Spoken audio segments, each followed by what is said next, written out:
Welcome to Solitude, the oldest building on Virginia Tech's campus and the epicenter of Hokie history. This tour brings the past to life, uncovering the hidden histories of the people who lived and worked on this ground, even before Virginia Tech existed. This video gives you a glimpse into our work in progress with augmented reality on the grounds of Solitude.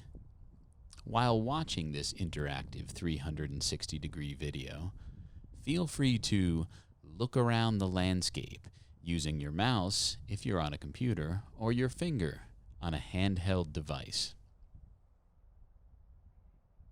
Since 2011, the building has housed Tech's Appalachian Studies program, but that's only its most recent use.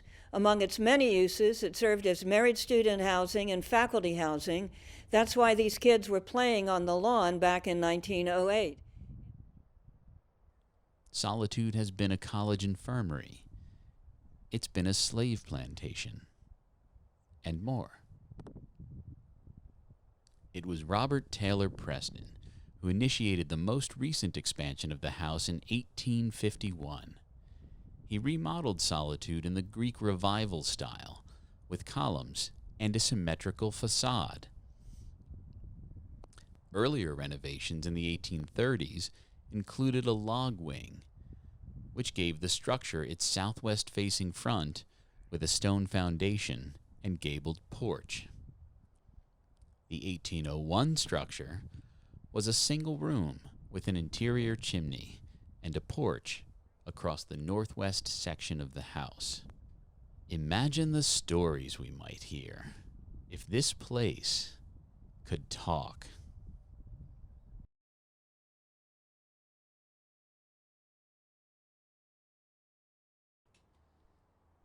Welcome to the Fraction House.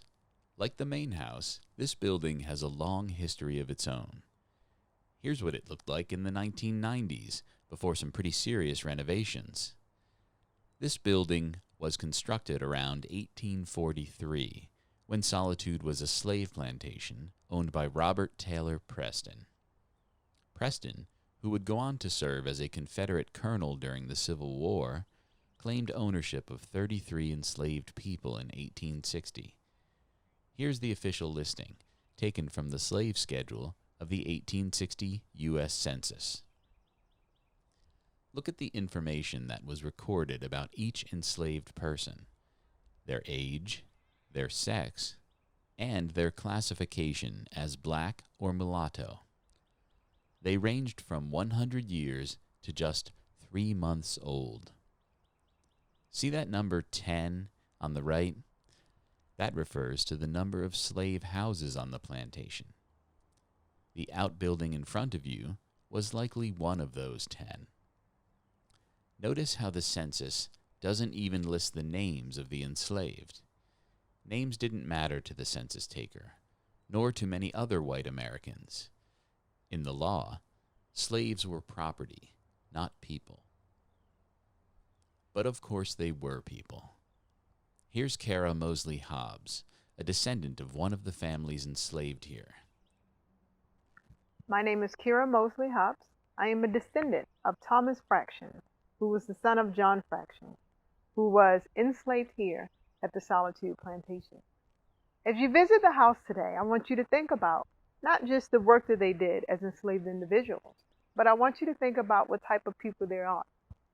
I want you to think about the habits that they had, the jokes that they told, the innovation that they came up with for the work that they did throughout the Solitude plantation here. And as you prepare to go over to the Fraction family cabin to continue your discovery of the people that were enslaved here at Solitude, I want you to think about beyond their bondage, the joys that they had, and the families that they left behind, and the legacies that we continue to explore today.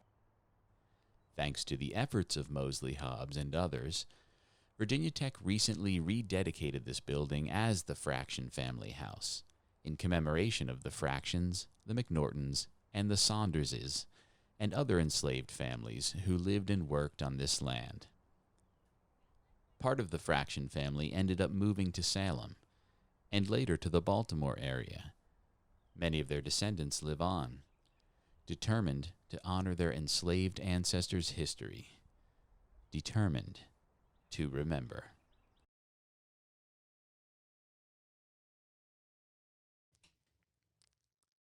As we move toward the sesquicentennial of Virginia Tech in 2022, we're guided by the question, if this place could talk, what would it tell us about the past, present, and future of Virginia Tech? Our work continues, and it includes researching other hidden histories of VT, like exploring this place as Indigenous land, student protest in the age of Vietnam, Hillcrest Hall and the women of Virginia Tech, and all of the people who make this place a home. Interviewing witnesses and descendants, and finding new ways to connect memories and evidence from the past to the present. Working with 3D artifacts and buildings to map them onto the places they were originally located. Analyzing historical documents in 21st century ways to layer first-person evidence from the past onto its present-day locations. Building online exhibits where users can explore the evidence for themselves. Conducting user testing to harness the interactional potential of emerging technologies as we allow users to walk in the footsteps of others who have gone before. Presenting our research to share our discoveries while also seeking critical feedback to support our iterative design and development.